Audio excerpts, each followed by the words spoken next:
Mutiara Hikmah Official, menyingkap hikmah di balik sunnah.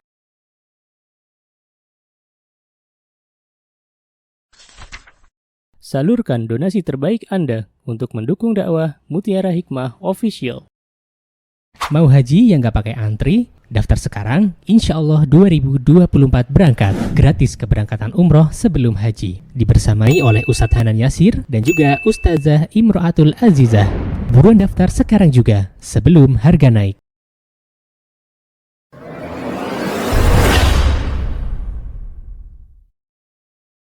Ibu-ibu, teman-teman yang saya cintai karena Allah, hari ini alhamdulillah kita berkumpul kembali untuk mempelajari kitab yang kita saat ini berada di Kitabul Jami', bagian dari Kitab Bulughul Maram yang dikarang oleh siapa? Pengarang Kitabul Jami' atau Kitab Bulughul Maram. Ingat nak? Siapa?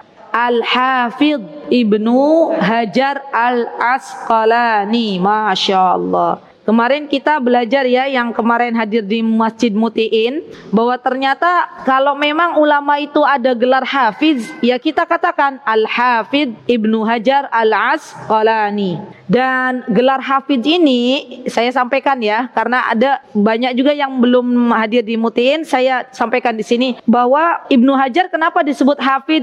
Apakah karena beliau hafal Al-Quran? Tentu iya. Tapi ternyata sebutan hafiz untuk para ulama itu disematkan ketika mereka mampu menghafal hadis sebanyak 100.000 hadis.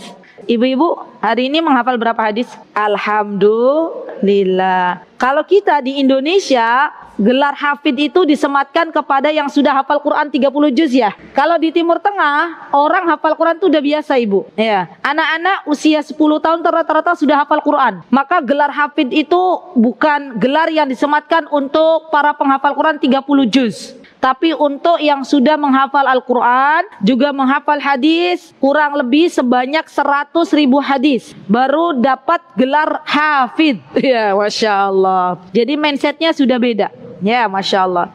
Nah, Al-Hafidh Ibnu Hajar ini, beliau menulis sebuah buku yang bernama Kitab Bulughul Maram. Dan di belakangnya ada khusus Kitabul Jami', yang hari ini kita pelajari insyaallah biidnillahi ta'ala. Terakhir kemarin sampai hadis berapa?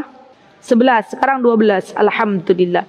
Baik, hari ini kita akan belajar bagaimana mencintai Nabi kita Muhammad sallallahu alaihi wasallam dengan cinta yang sejati. Coba saya mau tanya, Ibu-ibu, hari ini bulan apa toh? Rabiul Awal. Rabiul Awal itu kalau biasanya kita ingat Nabi kita ya. Nah, kita semua, saya yakin, coba saya mau cek dulu siapa yang mencintai Nabi Muhammad. Wah, semua cinta ya, Masya Allah. Nah, sekarang ketika kita tahu kita cinta kepada Nabi kita Muhammad sallallahu alaihi wasallam, maka harus kita buktikan.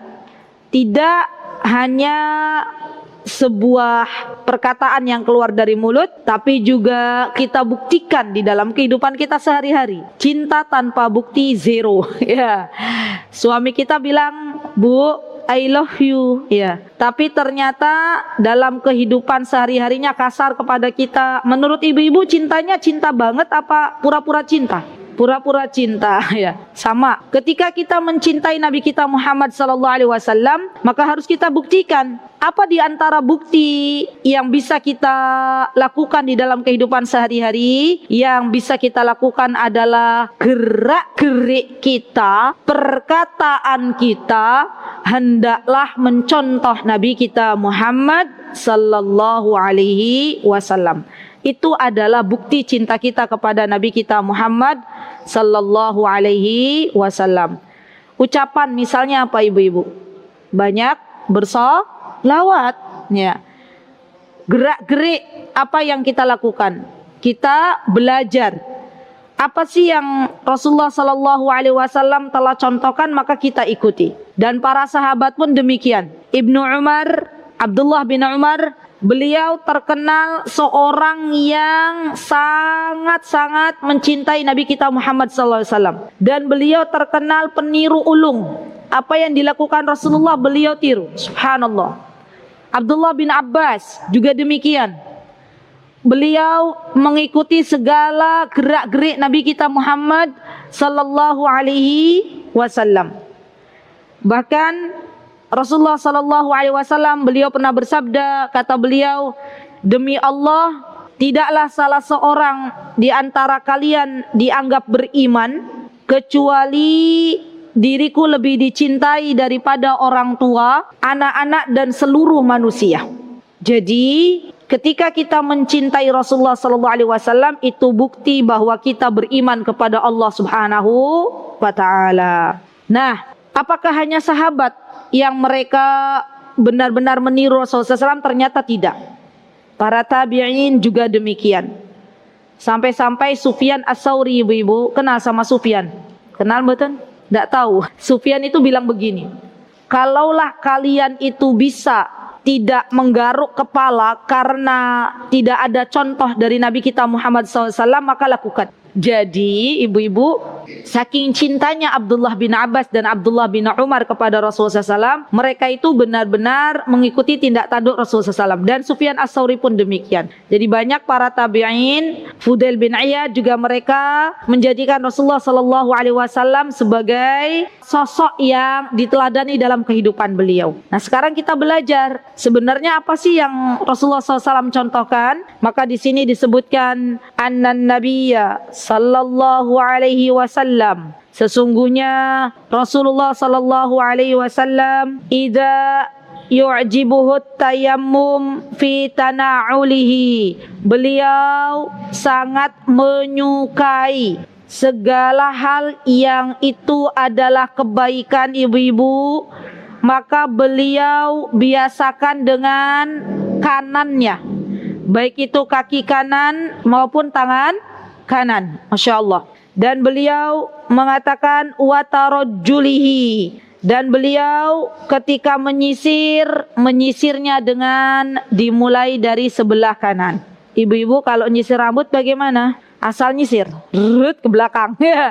Maka sekarang kalau kita benar-benar mencintai Rasulullah SAW, kita nyisirnya sebelah kanan dulu. Ya. Kemudian watuhurihi, dan Rasulullah SAW pun ketika beliau bersuci, maka beliau dahulukan sesuatu yang kanan, baik itu tangan kanan ketika berwudu, maupun kaki kanan ketika berwudu, ataupun ketika beliau melakukan hal-hal yang baik. Subhanallah. Wa fi sya'nihi kullih, dan segala sesuatu dalam segala urusannya. Kaidahnya ketika beliau melakukan hal-hal yang baik, maka beliau memulai dengan sebelah kanan. Dan di sini Al-Hafidh Ibnu Hajar menjelaskan dalam hadis yang ke-12, apa kata beliau? Dari Ali radhiyallahu anhu. Apa yang disebutkan oleh Ali? Yang disebutkan oleh Ali adalah Rasulullah SAW mengatakan,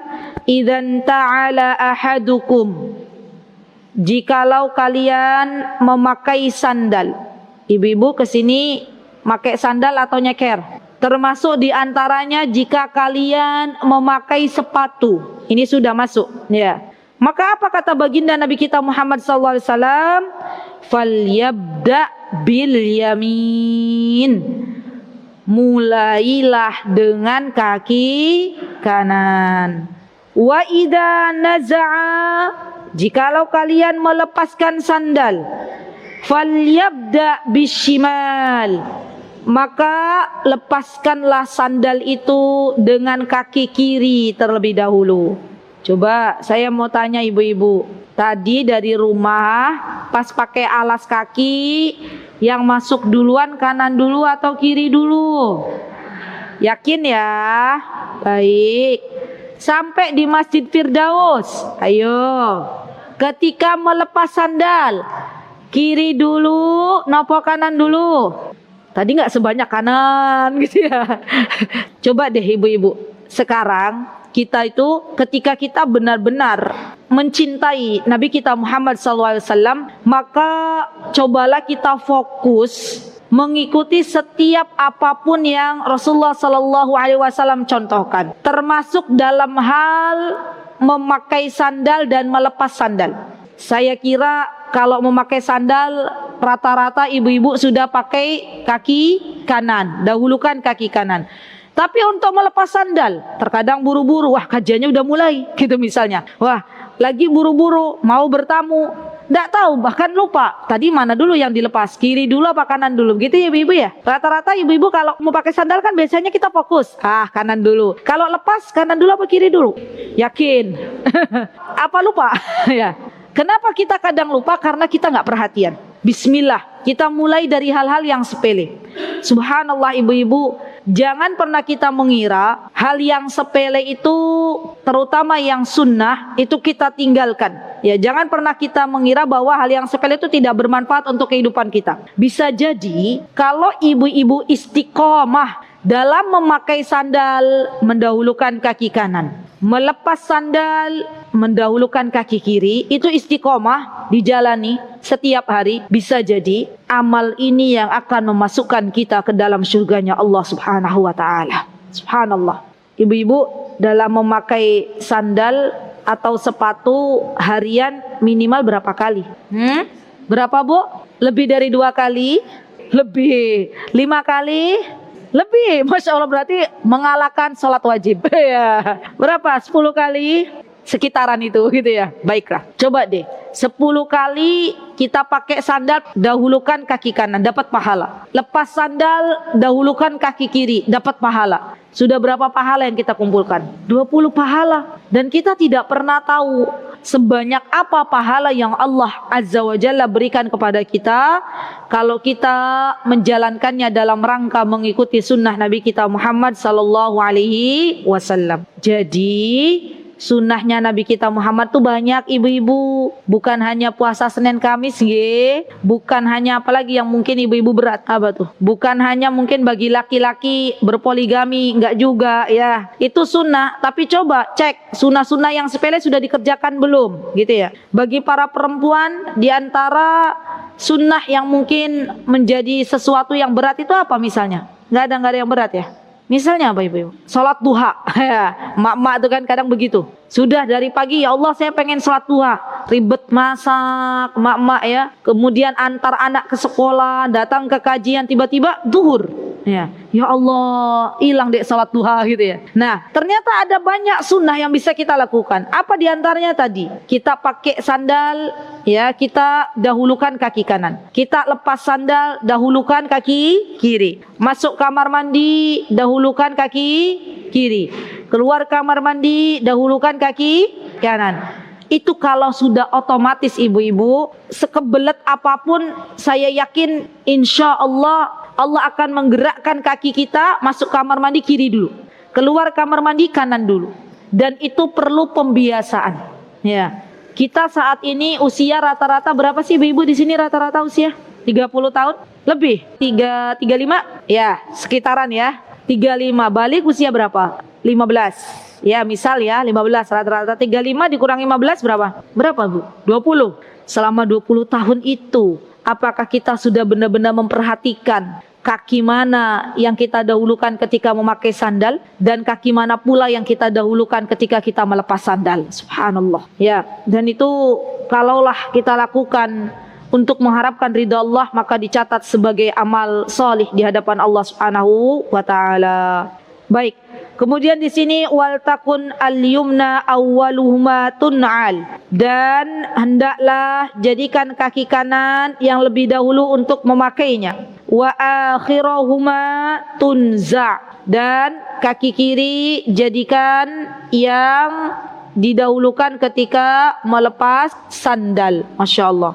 Dan kaidah yang terkandung dalam hadis ini ibu-ibu, bahwa sesungguhnya mendahulukan yang kanan dalam perkara-perkara yang baik itu bagian dari ajaran yang disunnahkan oleh Nabi kita Muhammad sallallahu alaihi wasallam. Termasuk dalam memberi. Memberi itu adalah sesuatu yang baik, maka berikanlah dengan tangan kanan. Kenapa? Karena kita mengikuti Nabi kita Muhammad sallallahu alaihi wasallam. Bahkan Rasulullah sallallahu alaihi wasallam itu, beliau ketika menyukur rambut, ya ibu-ibu, beliau menyerahkan kepala beliau ke tukang cukur dan mengatakan kepada tukang cukur rambut untuk mencukur sebelah kanan terlebih dahulu. Subhanallah. Sampai seperti itu Rasulullah SAW mengajarkan kepada kita. Dan kita tahu bahwa bagian kanan itu ternyata lebih kuat daripada bagian kiri. Dan kaidah yang perlu kita catat, setiap apa yang dicontohkan oleh Nabi kita Muhammad SAW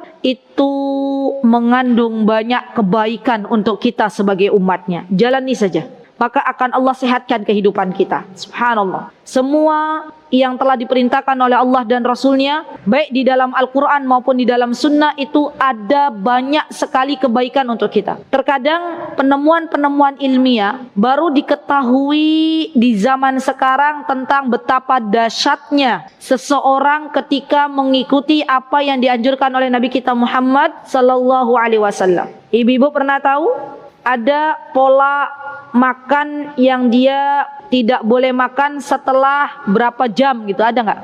Ada kan? Ada yang melakukan berapa? 9 jam, 10, 12, ada ya 12 jam. Coba lihat, hari ini banyak orang berbondong-bondong untuk menahan tidak makan selama 12 jam. Padahal Rasulullah SAW telah menganjurkan untuk kita membiasakan puasa sunnah. Baik puasa sunnah Daud, sehari puasa sehari tidak, ataupun puasa Senin Kamis. Ya. Dan sesungguhnya kalaulah seorang muslim dia mengerjakan puasa-puasa sunnah, bukan hanya sehat yang didapat, tapi juga dia menjadi umat Nabi kita Muhammad SAW yang kelak berhak meminum dari telaga Nabi kita Muhammad Sallallahu Alaihi Wasallam. Baik, sebaliknya kaidah berlaku ketika kita akan melakukan perbuatan-perbuatan yang tidak baik, maka dahulukan yang kiri. Apa misalnya ibu-ibu? Contohnya apa? Membuang sampah, ya kan? Ibu-ibu selama ini perhatikan enggak? Kalau buang sampah kanan apa kiri? Nggak tahu, mau kanan mau kiri kata mbaknya ya. Apa mbak? Kanan? Hah? Kanan. Sekarang maksud saya dari sampahnya itu sesuatu yang baik atau tidak? Tidak. Maka yuk kita biasakan pakai kiri gitu ya. Berarti kita aja yang harus dibiasakan ya, kanan kiri, masya Allah. Dan itu bagian dari anjuran Nabi kita Muhammad Sallallahu Alaihi Wasallam. Baik, di antara contoh yang menggunakan tangan kiri apa ibu-ibu? Misalnya mengambil barang-barang yang kotor ya, contohnya ya, atau misalnya mohon maaf beristinja, ya kan? Kita setelah buang air kecil atau buang air besar, maka kita gunakan tangan kiri. Ibu-ibu yang saya cintai karena Allah, kalaulah ada anak yang kidal, maka katakan kepada anak kita, biasakan, insya Allah biidnillahi ta'ala, kalau kita sudah membiasakan, maka itu akan mudah bagi dia. Nak, kidal tuh biasanya pakai kiri apa kanan?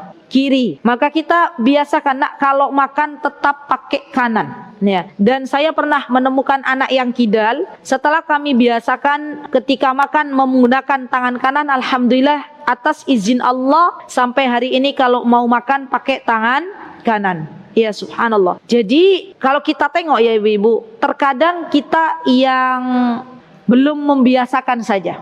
Ya, nggak ada alasan anak kidal makannya pakai tangan kiri. Kenapa?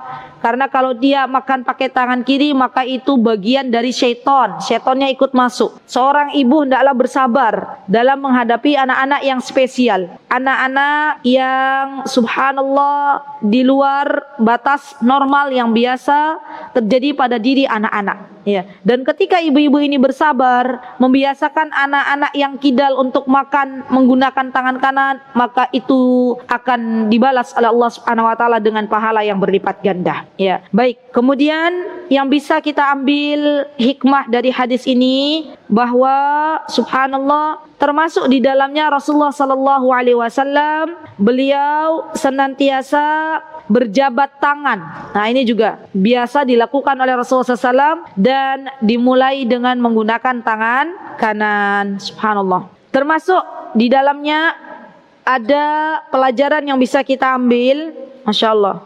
Ketika disebutkan oleh Ibnul Arabi, Ibnul Arabi ini adalah seorang ulama yang memiliki pemahaman sunnah. Kata beliau, memulai dengan anggota tubuh bagian kanan itu termasuk yang disyariatkan untuk setiap amal solih. Jadi setiap amal solih, ibu-ibu masukkan uang di kotak infak, ya. Maka masukkan dengan tangan kanan.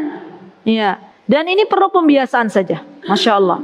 Dan apa-apa yang memang disebutkan di dalam Al-Quran dan di dalam sunnah dari berbagai macam amal soleh, maka gunakan tangan kanan. Ya ibu-ibu, Masya Allah. Dan ini subhanallah, kalau kita gunakan tangan kanan untuk hal-hal yang baik, maka ini bentuk rasa syukur kita Allah berikan dengan tangan. Ya Allah berikan tangan kepada kita, di antara bentuk syukurnya menggunakannya untuk hal-hal yang baik. Ibu pernah lihat nggak ada orang nggak punya tangan kanan? Pernah lihat? Saya pernah lihat. Ya, Masya Allah. Beliau ketika tangan kanannya nggak ada, saya pernah lihat orang itu. Ada tangan kanan tapi nggak ada lengannya, hanya sampai sebatas siku. Ya, maka mereka, ya subhanallah, coba lihat saja. Dan saya ada pernah lihat itu laki-laki. Saya perhatikan gitu, ya Allah, nggak, kita kan ada ini ya, alhamdulillah wa syukurillah, ada lengan, ada jarinya. Itu beliau minum tuh begini, ya pakai tangan kanan, berusaha untuk pakai tangan kanan, walaupun hanya separuh tangan yang Allah berikan. Subhanallah. Dan ini bentuk rasa syukur kita kepada Allah, diberikan oleh Allah tangan kanan, kaki kanan, maka gunakan untuk hal-hal yang baik. Gunakan dalam mendahulukan berbagai macam amal salih. Dan ini bentuk rasa syukur kita kepada Allah. Orang yang nggak dikasih tangan kanan saja, mereka berusaha memakai tangan kanan sebisa mungkin. Masya Allah. Semoga Allah subhanahu wa ta'ala menjadikan kita orang-orang yang lebih bersyukur. Amin. Allahumma amin. Baik, hadis yang selanjutnya, hadis ke-13, silakan dibaca bareng-bareng ibu-ibu. Monggo Mbak, silakan bisa dibantu untuk baca bareng-bareng. Hadis ke-13. Ya, bareng-bareng. 1, 2, 3.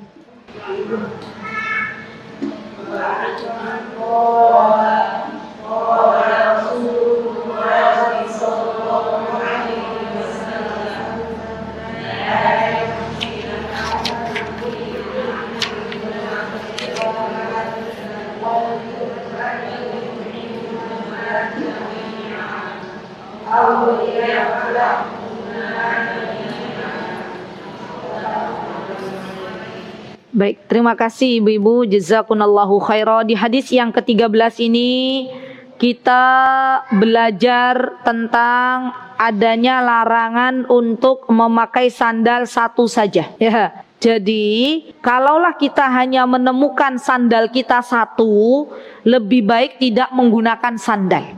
Ya, daripada dipakai hanya satu. Apa kata Rasulullah SAW? La yamshi ahadukum fi na'lin wahidah. Janganlah kalian berjalan menggunakan satu sandal.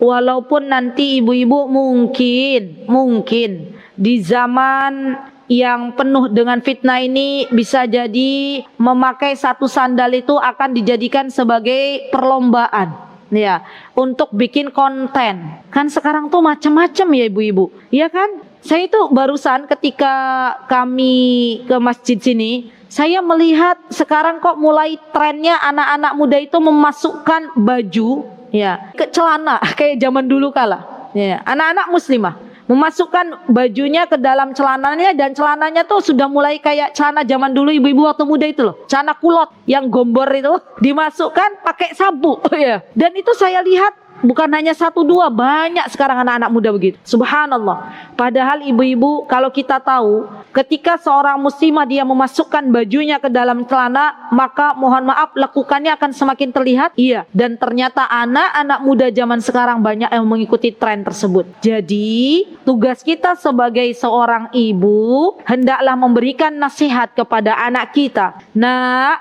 Rasulullah SAW melarang kita untuk menggunakan sandal atau sepatu hanya satu saja. Ya, kalaulah engkau tidak menemukan sandal, mungkin ya sandalnya keliru ataupun hilang, maka lebih baik dilepas semuanya. Dan ternyata ibu-ibu, Rasulullah SAW pun beliau pernah menjalani kehidupan beliau itu dengan kondisi tidak memakai sandal, tidak memakai alas kaki. Setelah kita tahu ya di zaman sekarang ya ternyata tuh ada, saya baca sebuah artikel itu, kita memang harus ada waktu ya, tidak selamanya kita pakai sandal. Ya kita bahasa kerennya nyeker ya. Dan ketika kita nyeker, kaki kita itu langsung bertemu dengan tanah. Ketika kaki kita bertemu dengan tanah dan kita berasal dari tanah, maka ada banyak manfaat yang didapatkan. Subhanallah ibu-ibu. Padahal yang namanya nyeker itu sudah pernah dicontohkan oleh Nabi kita Muhammad sallallahu alaihi wasallam. Jadi daripada satu sandal yang dipakai, lebih baik tidak memakai sandal sekalian. Masya Allah. Dan ini harus kita beritahu kepada anak-anak. Karena khawatir kalau kita tidak memberitahu, khawatir nanti anak-anak kita ikut tren. Ya kita tidak tahu. Bisa jadi nanti tren memakai sandal satu gitu ya. Masya Allah. Jadi zaman sekarang itu luar biasa. Trennya kembali lagi ke masa silam. Masya Allah. Baik. Nah, di sini hadis ini muttafaqun alaih. Artinya hadis yang sahih yang telah disahihkan oleh Bukhari dan Muslim. Masya Allah. Apa hikmahnya ibu-ibu? Kenapa tidak boleh memakai sandal satu? Hikmahnya yang pertama, ternyata Islam itu adalah agama yang sempurna dan selalu mendorong umatnya untuk meraih kesempurnaan. Dan kita tahu ketika seseorang berjalan memakai satu sandal, maka itu bentuk dari sebuah kekurangan. Jadi kita ketika memakai sandal maka pakailah kedua-duanya. Kalaulah hanya satu maka lepaskan satu itu dan kita lebih baik tidak memakai sandal. Masya Allah. Yang kedua, hikmah dari hadis ini bahwa memakai sandal memiliki tujuan. Apa tujuan utamanya ibu-ibu? Untuk melindungi kaki tidak terkena bahaya. Contohnya adanya duri, adanya kerikil. Ya, kalau kita tidak memakai sandal. Dan kalau kita tahu hikmah memakai sandal, maka ketika kita melepaskan satu dan memakai satu, maka kita mendolimi salah satu kaki kita. Ya, subhanallah. Sampai sedetail itu Islam memperhatikan, subhanallah. Ya, kita di antara yang bisa kita lakukan, berikan hak tubuh kita, berikan hak kaki kita. Kalau satu kita pakai, satu tidak, maka itu termasuk mendolimi tubuh kita, yaitu kaki kita. Lebih baik tidak pakai sama sekali daripada hanya satu.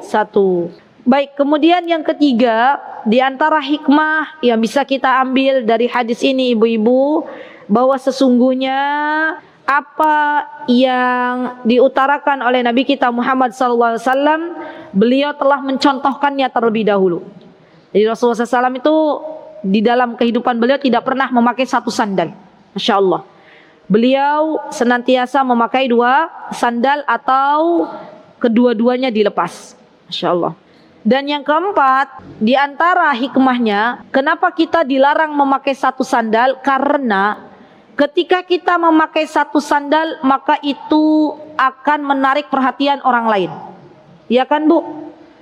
Zaman dulu Bu, yang namanya sandal itu kira-kira warnanya sama apa mboten?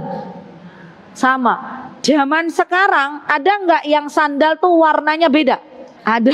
Kalau ada orang pakai sandal dengan warna beda menarik perhatian enggak? Coba saya mau tanya, apa sih tujuan orang yang bikin sandal kok bisa sandalnya warna-warni gitu loh? Apa diantara tujuannya? Agar laku, ya kan? Karena sandalnya unik. Ya jarang orang, biasanya kan sandal secara lumrah warnanya sama. Ya kan ibu-ibu? Ini satu biru, satu merah. Ya, satu kuning, satu hijau. Ada nggak yang beli ibu-ibu? Ada, banyak. Masya Allah.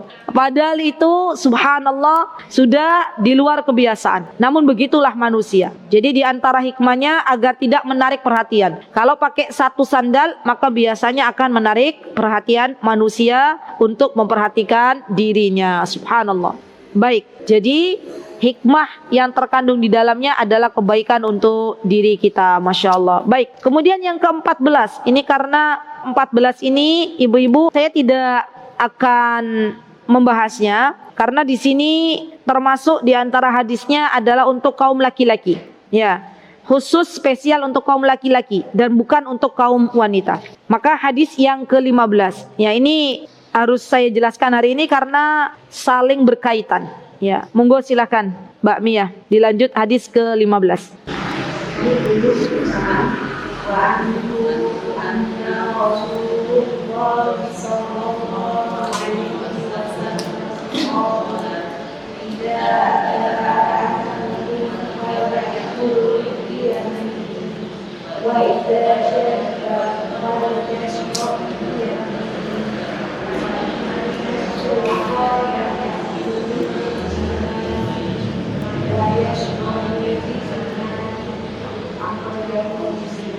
Masya Allah, barakallahu fiik. Hadis ke-15 ini ibu-ibu, ini ada ilahnya nanti.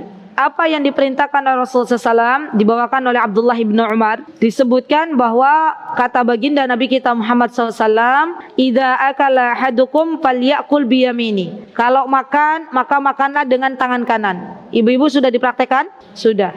Wa idza syariba falyashrab biyamini.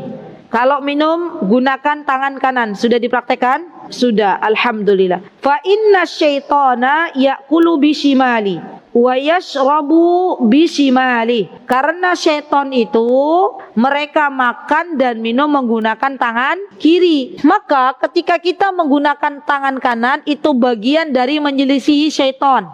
Ya. Dan ketahuilah bahwa kita dilarang oleh Allah Subhanahu wa taala untuk mengikuti langkah-langkah syaitan. Bu, subhanallah. Saya pernah enggak bercerita di sini. Ada seorang penghafal Al-Qur'an di mana syaitan itu dia benar-benar pengen mengganggu orang yang hafal Quran ini. Tapi lagi cari celah. Di mana cari celahnya?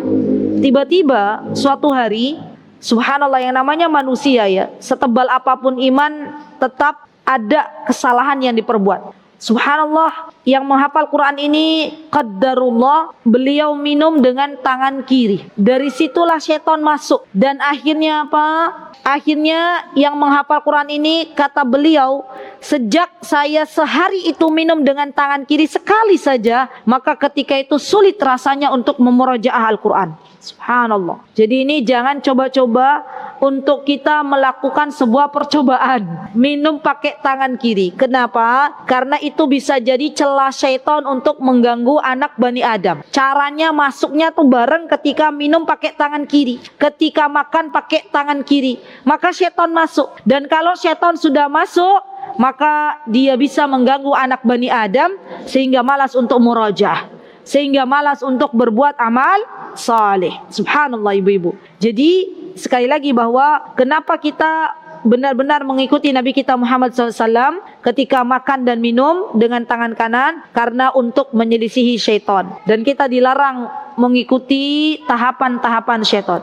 Syaitan itu ketika mengganggu kita sebagai anak Bani Adam, mengganggunya tuh pelan-pelan bu, nggak langsung drastis. Syaitan mengatakan, sudahlah wahai muslimah, kau cabut jilbabmu. Nggak ada yang mau. Ada nggak orang yang sudah berjilbab kemudian setelah itu diganggu oleh syaitan langsung lepas jilbabnya? Jarang. Biasanya ada step by stepnya dulu. Entah itu dia diberikan komunitas yang nggak baik, entah itu dia menemukan kejanggalan-kejanggalan dalam hidupnya, entah itu dia memulai keburukan terlebih dahulu, baru kemudian lambat laun dia membuka jilbabnya. Subhanallah. Dan kita tidak boleh mengikuti jejak-jejak langkah syaitan, karena syaitan itu benar-benar sangat perhatian kepada kita ibu-ibu. Ya Masya Allah. Kita tidak mau nggak diperhatiin syaitan? Tidak mau. Jadi hati-hati, jangan minum dan makan dengan tangan kiri, karena itu merupakan celah bagi syaitan untuk masuk ke dalam tubuh. Dan kalaulah syaitan sudah masuk ke dalam tubuh, maka akan menjadikan hati kita semakin sakit, akan menjadikan hati kita semakin mati, akan menjauhkan diri kita dari hidayah Allah Subhanahu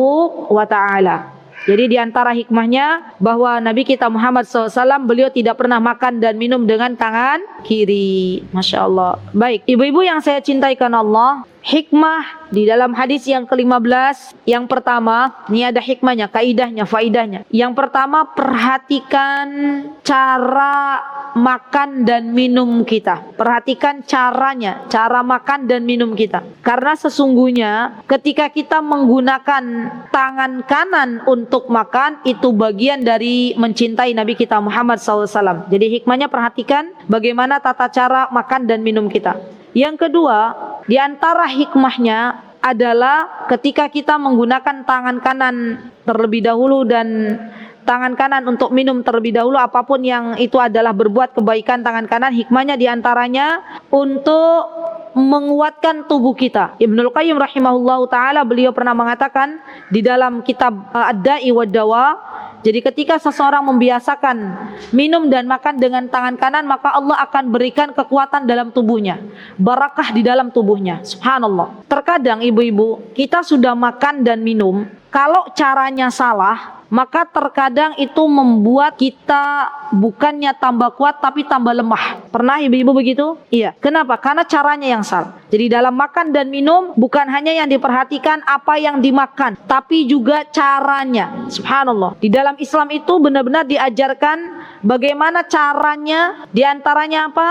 Kita tahu makan dan minum tidak boleh berlebihan. Di antaranya makan yang kita masukkan harus makanan yang halal. Makan yang kita masukkan dengan membaca doa. Semuanya untuk menguatkan tubuh kita. Jadi bagus sekali ada kitabnya Imam Ibnul Qayyim. Di antaranya tadi kitab Da'i wad Dawa atau banyak kitab beliau Miftah Darus Sa'adah. Kata beliau di antara hikmahnya untuk menguatkan tubuh kita. Maksudnya menguatkan apa? Menguatkan agar tubuh kita bisa beribadah semaksimal mungkin. Apalagi ibu-ibu kalau kita makan dibarengi dengan sebuah niat. Ibu-ibu kalau makan kita membarengi niat, ya Allah saya makan kurma 1 ya pagi hari, bismillah saya pengen dijaga oleh engkau. Atau makan kurma ajwa 7. Ibu-ibu makan tuh pagi hari kurma ajwa 7 butir. Ibu-ibu niat, ya Allah saya hari ini mau belajar di Firdaus. Ya Allah, saya pengen makan kurma 7 butir ini untuk mengikuti sunnah Nabi kita Muhammad SAW dan agar engkau jauhkan dari berbagai macam sihir dan racun. Maka dengan niat itu kita mendapat pahala di sisi Allah Subhanahu Wa Taala. Makan dengan tangan kanan, ya masya Allah. Dan ini menjadi bukti cinta kita kepada Nabi kita Muhammad Sallallahu Alaihi Wasallam. Ibu-ibu yang saya cintai karena Allah, kalau kita di jalan melihat ada orang minum dengan tangan kiri dan kita melihat ada orang makan dengan tangan kiri, maka bagian dari rasa sayang kita tegur mereka. Tentunya dengan cara yang baik. Ya kenapa? Karena semakin banyak kaum muslimin minum dengan tangan kiri, maka semakin banyak kerusakan yang ada di muka bumi ini. Semakin banyak kaum muslimin yang makan dengan tangan kiri, maka semakin banyak kerusakan yang ada di muka bumi ini. Subhanallah. Dan kalau kita melihat orang yang berbuat kemungkaran ada di depan mata kita tidak mau menegurnya, maka apa jawaban kita di hadapan Allah Subhanahu Wa Taala? Jadi tugas kita yang terakhir ibu-ibu adalah apabila melihat ada di antara saudara kita yang masih minum dengan menggunakan tangan kiri, maka kita tegur. Ada yang makan menggunakan tangan kiri, maka kita tegur. Ya subhanallah. Dan ketika menegur, jadikan teguran itu sebagai tanda sayang kita kepada mereka. Semoga Allah Subhanahu Wa Taala memasukkan kita semuanya ke dalam jannahnya. Semoga Allah Subhanahu Wa Taala menjadikan apa yang kita lakukan dari sebuah dakwah menegakkan kebenaran itu bagian dari hujjah kita nanti di depan Allah Subhanahu Wa Taala. Dan semoga Allah Subhanahu Wa Taala mengampuni orang-orang yang saat ini masih menggunakan tangan kirinya untuk minum dan makan, dan semoga Allah memberikan hidayah petunjuk untuk kita semuanya. Amin. Allahumma amin. Baik, itu yang bisa saya sampaikan ibu-ibu. Insyaallah kita akan melanjutkan kajian kita di bulan yang akan datang, khususnya hadis yang ke-16. Ini juga penting. Ya Masya Allah, bagaimana caranya kita menjadi seorang muslim yang bisa memberikan segala sesuatu dengan profesional. Dan ini insya Allah nanti kita akan kaji di pertemuan yang akan datang. Wallahu ta'ala alam. Aqulu qawli hadha wa astaghfirullah li wa lakum. Wa akhiru da'wana alhamdulillahi rabbil alamin. Wassalamualaikum warahmatullahi wabarakatuh. Mutiara Hikmah Official, menyingkap hikmah di balik sunnah.